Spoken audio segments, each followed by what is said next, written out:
in a situ coming into the inside the 10-yard line, and us keeping them out, it was big. And then we're going to grow from that defensively. That was a big positive for us. Yeah, definitely a great stand. And Coach, it really seemed like every time Allegheny had the ball, they had really good field position. Now, how important, especially with the weather conditions being the way they were, how important was field position in a game like that with the conditions being so rainy and muddy?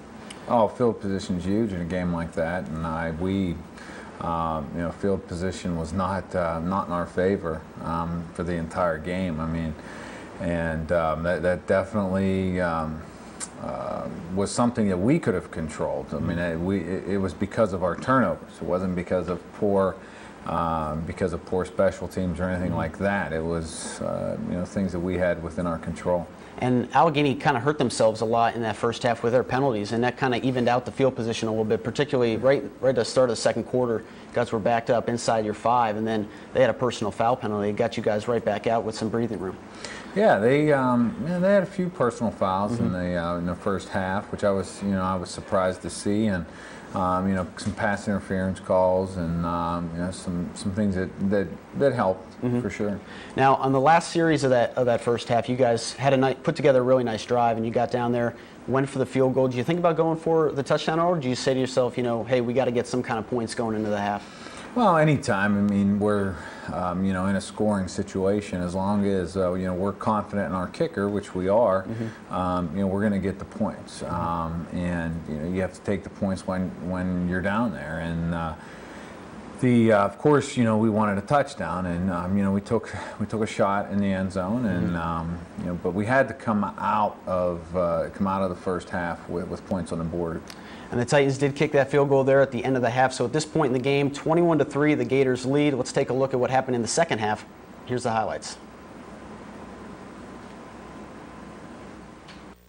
Well, the Gators would start off with the ball in the second half, and they wasted little time as Jimmy Savage found James Jones for a nice 43-yard pickup right there, all the way down to the Westminster 28-yard line.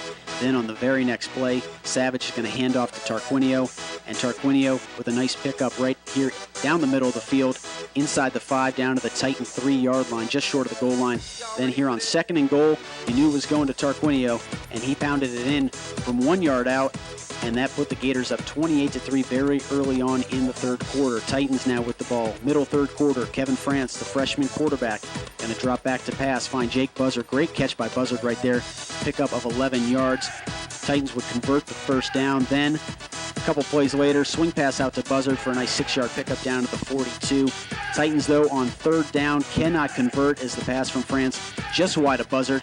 Titans forced to punt. Now, Jimmy Savage with the ball on the next Gator possession. Going to find Robinson all the way down to the Titan 39-yard line. Then, Patsy Maley on a halfback draw. He's going to pick up a nice 13-yard gain right there inside the Titan territory. Then Savage in the shotgun calling out the signals. He is going to find Dallas Robinson right here streaking across the middle for a 13-yard pickup, and Robinson going to be shoved out of bounds right here at the end of the play. But then a few plays later, Savage drops back, finds Jim Lieb, who splits a couple defenders, and he races into the end zone for another Gator touchdown. They would go up 35-3. Late in the fourth quarter, though, Titans starting to move the ball again. Buzzard, nice 26-yard catch right there from France. Then Buzzard again, 11-yard catch out of bounds. Kevin France going to find Jason DeCello right here for a nice pickup of 9 yards as DeCello spins around and gets taken down. And then finally, France to Ziegler, 6-yard touchdown catch. Too little, too late, though, for the Titans as they fall 35-10 at home against. All right, so after the second half, Gators win 35-10. Now back with Coach Hand. Now, Coach Hand, first possession of that second half, it seemed like going into the first half, you guys had got some momentum with that field goal, but they kind of took that momentum back in that first series of that second half, scoring that touchdown. Yeah, definitely, and that's always one of the keys for us is coming out strong in the first half and the second half, and obviously if we would have been able to defer like most teams like to in the first half, then you come out with the ball, and it's a lot easier to keep that momentum coming off the first half. But we didn't play as disciplined as we should have initially in the second half, and and it bit us, and they made a couple big plays. Now, one player I want to talk about in particular, your freshman quarterback, Kevin France. Now, if you look at the stats, 18 of 23, 167 yards, 1 touchdown, no interceptions. If you look at those, it seems like he had a pretty good game. What was your assessment of how he played on Saturday? Well, I don't think, I think statistics are something that you have to take with a grain of salt. There's no doubt about it. And, statistics are, they're kind of like bikinis. I mean, they're going to show a little bit, but they're not going to show everything. And he had a good, solid game. There's no doubt about it. But we need to grow from that. He needs to grow from that. Now, two players that played very well and seemed to always play very well, especially last year. Jake Buzzard, who we're going to talk to in a little bit, and Brett Ziegler, your 2 wide receivers. What does their leadership and their playmaking ability bring to this offense? Well, they definitely bring a lot of talent to our receiving core, and we have a good, solid receiving core this year, and I think that the best attribute is that they're gelling together, and they're all learning how to play within the system, and the system has evolved a little bit, and they're becoming more disciplined in their route running and becoming more coachable and where to be and when to be there, and and all of that is crucial for us in our passing game. Now, Coach, looking ahead, I want to talk about the rule changes that were made over the offseason, and I want to get your take on it. The rule changes, the clock's going to start now with the change of possessions instead of when the possession started, and now when on the kickoffs, the clock's going to start when the ball is kicked and not when the receiver fields it. What is your take on that? Do you think that's going to have a negative, positive impact on the game? Well, it depends on your style of play. I mean, if we're able to control the ball, I mean, it's a rule that we're real excited about. Yeah. But if it's one of those games where we're going to have to throw the ball 40, 45 times, then yeah, it's going to limit the game. It's going to limit your number of possessions. But in the long run, we think it's going to be a positive thing. It's just getting acclimated to it, and I think everyone is still getting adjusted to it. And I think even the officials aren't changing and starting the clock as fast as they should, or the intention of the rule. But it was a Division I TV rule, and we have to follow suit with it. Yeah, certainly going to get some taking used to. But Coach, thanks. We'll talk to you in a little bit about the Carnegie Mellon game. After this break, we're going to take a look at the Pack Report. Therese Marzalek's going to have that, so we'll be right back on the Westminster Cable Network. Heading towards feeling great? We'll help you get there at Lawrence County Chiropractic. You'll get the best care possible since we use the latest in technology and equipment to get you on the road to recovery. You can also take advantage of the massage therapist on staff. So stop by or call for an appointment at Lawrence County Chiropractic today. Walk-ins are welcome and most insurances are accepted. Lawrence County Chiropractic in Newcastle's Giant Eagle Plaza on Route 422. Sooner or later, it's going to happen to you. You arrive home late, there's your starving family asking, what's to eat? And you have nothing ready. That's when Augustine's Frozen Pizzas can come to the rescue. 6 varieties of ready-to-bake favorites made right here in Newcastle. The smells of roasted garlic and fresh mozzarella will soon be coming from your oven. The solution to your next food crisis is right in your local grocery aisle. Augustine's Frozen Pizza. Freeze it today, bake it for a snack or a meal tomorrow. Hi, I'm Tanya Flynn-Warminski at Flynn's Tire and Service Center. With gas prices going sky high, I have a great money-saving tip for you. Make sure your tires are properly inflated. That will save you up to 3% in gas mileage. You can stop into any Flynn's Tire and Service Center, like the one on Wilmington Road in Newcastle, and we'll do that for you for free. You can also check us out on flynnstire.com, our website, for some more money-saving tips. Welcome back to Coach's Corner, sports fans. I'm Therese Marzalek, and I'll be here every Thursday night bringing you this year's edition of the Pack Report. Let's dive right into Week 1 edition of the Pack Report by starting with the overall standings. The Thomas More Stains find themselves with the top seat after a close victory home opener against Hanover. Bethany, Teal, and Washington and Jefferson are all tied up for second, posting 1-1 game records. Tied in third place are Westminster and Grove City colleges, and in last place with the second loss against Worcester this Saturday is Waynesburg College. Now let's flash back to this past weekend's games. First, we will start out with the Bethany Bison, who are able to finally break a 10-game losing streak from last year after the victory over Hiram College. Quarterback Brent Owens had a career-high game, completing 15 out of 19 passes for a total of 308 yards and 3 touchdowns. Senior wide receiver T.J. Parker also had a great offensive game, pulling in 7 catches for 86 yards and a pair of touchdowns.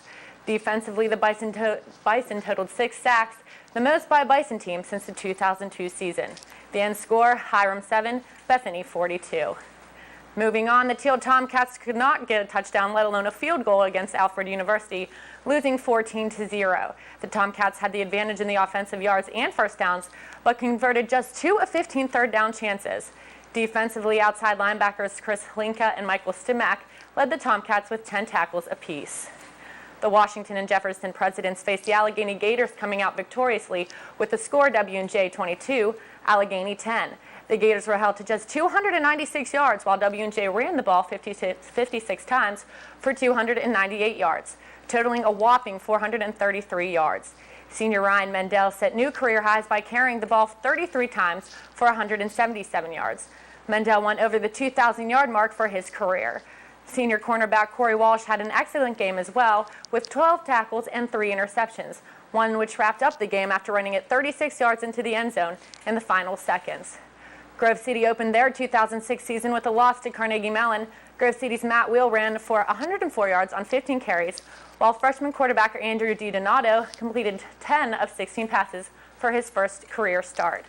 But Grove City was not able to hold down CMU. Carnegie accumulated 478 total offensive yards and also converted 10 of 14 third down situations. Final score, Carnegie Mellon 28, Grove City 0. This was Grove City's first shutout loss and an opener since 1996. Waynesburg also had a poor showing for their home opener, falling to Worcester 31-10. It was a defensive struggle in the first half of the game. Worcester was finally able to get on the scoreboard after Justin Schaefer took the opening kickoff of the second half 69 yards to a touchdown. Waynesburg answered the touchdown with a record-setting 39-yard field goal kick by senior kicker Ben Popson. That kick put Popson in the record book with most career field goals, totaling 29. However, the Yellow Jackets were unable to answer, 17 third-quarter points falling to Worcester. Both the Thomas More Saints and the Westminster Titans were off this past weekend. Now it is time to look at the offensive and defensive players of the week, and this year we will introduce you to the special teams player of the week. Starting out with the offensive player of the week, Bethany's wide receiver T.J. Parker from Austintown Fitch High School in Ohio caught 7 passes for 86 yards and 2 touchdowns, while adding a 42-yard touchdown run for a total of 128 yards. On the defensive end, player of the week is W&J's cornerback Corey Walsh. This senior from Waynesburg High School in Pennsylvania recorded 12 tackles and a game high of 7 stops. He also added stop passes with an interception return for a touchdown. And for the first time in the pack is the Special Teams Player of the Week. The first ever award went to Bethany's Taylor McNeil the first week, and he earned it again for the second week in a row. The sophomore from Old Saybrook High School in Connecticut returned a kickoff from Hiram for 93 yards for a touchdown. McNeil returned his first kickoff 24 yards and added 3 catches for 46 yards, totaling 163 yards. Congratulations to all the players of the week. Now keeping the tradition alive, I'm bringing back the Fantastic Five. Here are the top 5 performances around the conference. Number 5 goes to the senior running back from Waynesburg, Eric Daniels. He led the team in rushes with 62 yards on 12 carries. Number 4 goes to Teal's Chris Hlinka. Hlinka had a total of 10 tackles, 2 of which caused a loss of yardage. Number 3 goes to Anthony Taylor of Waynesburg. Taylor had 11 tackles and intercepted the ball 4 times with 16-yard line against Worcester. Number 2 is Ben Popson, also from Waynesburg, completed a record-setting 39-yard field goal, breaking the school's record for most field goals made. And coming in at number 1 is senior Ryan Mendel from Washington and Jefferson. Mendel set new career highs with 33 carries for 177 yards against the Allegheny Gators. Coming up this week in the pack, first conference game of the season, the Thomas More Saints take on the Grove City Wolverines. Bethany will travel to Ohio Wesleyan. Waynesburg will look to pick up their first win of the season as they host Shenandoah. Westminster will also be looking for their first victory as they head down to Pittsburgh to take on Carnegie Mellon. Teal will be hosting Albion, and Washington and Jefferson will look to pick up their second win as they travel to Hanover. And finally, for the NFL Pick'em Challenge, just to recap, Steve Brink, Coach Hand, and I will be picking the winners of 6 NFL games each week. We'll keep a tally of the scores, and losers at the end of the season will be succumb to humiliation by whatever the winner chooses. Better watch out. This week we'll be choosing from Pittsburgh versus Jacksonville, New England versus the New York Jets, Cleveland versus Cincinnati, Oakland versus Baltimore, Washington versus Dallas, Kansas City versus Denver. Well, that does it for this week's edition of the Pack Report. I'm Therese Marslak. Happy football season. More Coaches Corners on the way. All right, well, thanks, Therese, for that Pack Report. I don't know what that Therese the Great thing was all about. We'll have to talk about that. But I'm joined now by Jake Buzzard, senior wide receiver here for the Titans. And Jake, this is your, your senior year last year. What does it mean to be one of the captains and one of the leaders of this team? I think it's definitely an honor anytime your teammates respect you enough to elect you captain of the team. It's Joey Tisler, Matt Knight, and Jason Fridley and myself are the captains, and we just look at ourselves as somebody, if the kids have a problem or an issue with something that's going on, they can come up and talk to us. And, we lead by example more than anything. I mean, if there's something to be said, we'll say it, but we're more of a lead by example group, so that's just how we view ourselves to the rest of the team. Now, after obviously a tough loss against Allegheny, now you being one of the leaders of that offense, and not a lot of seniors on the team, not a lot of seniors on that offense. What did you say to the offense, and particularly your young quarterback, after that game? Mainly when we addressed the team, we just said that 5 turnovers is a ridiculous amount of turnovers just in one half. So it's going to be hard to win any game. You have 5 turnovers in the whole game, let alone the first half. So that's something that's going to have to be a freak occurrence for us. It's never going to have to happen again if we're going to want to win games. And mainly to the quarterbacks, all in all, I really don't think that they did that bad of a job. It's their first games, and as Coach Han said earlier, I mean, it's not an excuse that it's their first games, but they have to make their decisions and make their reads and live with it. That's what we try to tell them. You got to make a decision and you got to live with it. So now, one play you guys ran a few times in that game was a wide receiver screen, and this is something that I don't remember you guys running a couple years ago, but last year I saw it a lot. Is this something that Coach Han brought in, because it seems to work real well? Yeah, we try to keep the defense honest, move a backer out, and so they respect our wide receiver screen, and that way we get that backer moved out. We could run inside a little bit more, and it's something that we believe our receivers are a little versatile. So Brett Ziegler, he's got a little bit of speed. If we get him the ball quick, and he can do some things with it, and our bubble screen that we run is just, like I said, something just to keep the defense honest. But it's definitely something that Coach Han and Coach Pavkovich brought in and implemented into our offense a little bit, and I think it's probably one of the biggest parts of our offense when it comes down to it. Now, looking ahead next week to Carnegie Mellon, they have a defense that's only given up 6 points this year. From watching them on film so far, what you've heard of them, what jumped out at you?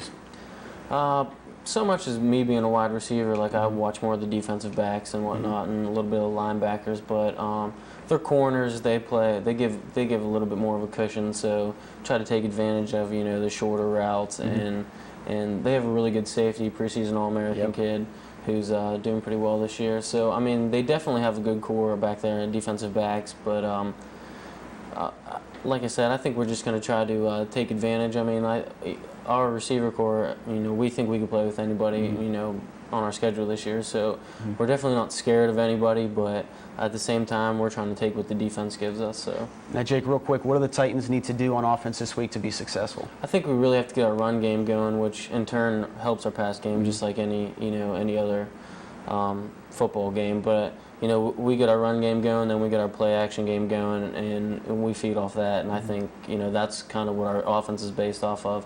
Is we want to run the ball first, and then do everything off that. So. All right, Jake, thanks for joining us this week, and good luck against Carnegie Mellon on Saturday. Thank you. All right, we're going to take another short break, and we'll be right back on Coach's Corner right here on the WCN. Wouldn't it be nice to take a trip to Mexico? The sun, the sand, and of course the food.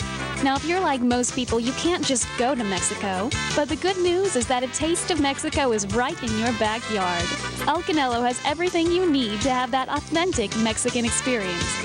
Located on Wilmington Road, right across from the McDonald's, you can have a delicious meal all while relaxing to the sounds of Mexico. So go ahead, take a vacation. Visit El Canelo in Newcastle today. Ice skating, what a great form of exercise and fun. And there's no better place than Hess Ice Rink in Newcastle. Interested in figure skating or hockey? Come in and be part of our Learn to Skate program, open to all ages and skill levels. Hess Ice Rink, the home of the Hess Hockey Association and the area's largest competitive figure skating team, open every day. Hess Ice Rink welcomes all ages to come and enjoy the excitement and sport of ice skating. Let Hess plan your next birthday party or occasion. Hess Ice Rink on Mitchell Road in Newcastle. Why do dogs chase cars? It's the tires. We love them. And Tire Express loves tires as much as I do. Plus, Tire Express is the kind of place you can comfortably send your grandmother. Tire Express is great, with dependable tires and everyday low prices and honest service. And Tire Express is as fast as me, Chico. They get you in and out in a hurry. That's why Matt's been in the tire business for over 25 years. That's 175 in dog years. Tire Express, often copied, never equaled. When it comes to tires, they're the top dog. All right, well, welcome back to Coach's Corner right here on the WC, and I'm joined once again by Coach Han. And Coach Han, looking ahead to this Carnegie Mellon team, 2-0. They had a big win over Hiram in week 1, and then they shut out Grove City last week. What has jumped out at you on the film so far? What have you heard about this team that really sticked out? Yeah, well, they're a good, solid football team, offensively, defensively, special teams. I mean, they have very fundamentally sound offense and defense, and and their special teams are solid as well. Mm-hmm. Now this is a defense that, like I said earlier, it's only given up 7 points this year. What kind of things can you do as an offense to try and attack their D? And particularly, they got a cornerback, Aaron Lewis, who Jake mentioned a few minutes ago, that is pretty solid out there. Yeah, they play good, sound football, and we have to do some things to get them out of their comfort zone. And and as smart as they may be, we have to do some things to try and confuse them and get them thinking that that they're not just going to be able to line up and know 100% where we are and what plays we're running. So we have to do some things to try to get them moving a little bit and. Hopefully, put them in some uncomfortable positions. Now, this is a CMU offense. Looking ahead to their offense now, they run kind of a wing T style, and they've put up almost 600 yards on the ground so far just in these first 2 games. What kind of things can you do to slow this running attack down a little bit? Well, we're going to run our base defense with some minor adjustments, and we. Have faced it several times before, a similar style of offense, and we need to just put our guys in positions to make plays, and then our guys make plays. And to be honest, a lot of their yards, came off of a lot of missed tackles. So there's some good, solid running backs that they have. Yeah, they certainly do have a couple of good backs. And that, Coach, first road game of the year. What's it like going on the road? I know it's obviously a lot tougher playing on the road than it is at home. What's it like, especially going to a place, Carnegie Mellon? It's their home opener. What's that like as a football team? Well, actually, we're kind of excited for the first road game. We, are going to jump at the opportunity to play on their new surface, and they got the state of the art, the top-notch field turf that you can buy, and not many people have it. And so we're excited to see what that's like, and get the first victory on that surface. Now, Coach, finally, we're going to play a little fill in the blank right here. The Titans will win this weekend if they do what? The Titans will win if we're able to hold on to the ball. This is a huge thing, and make sure that we're playing good, sound defense. All right, well, Coach Han, thanks so much for joining us this week. That's going to do it for the first edition of Coach's Corner here in the 2006 season. Make sure you tune in for the Titan game this Saturday. Titans travel to Carnegie Mellon. We'll be back next week on Coach's Corner.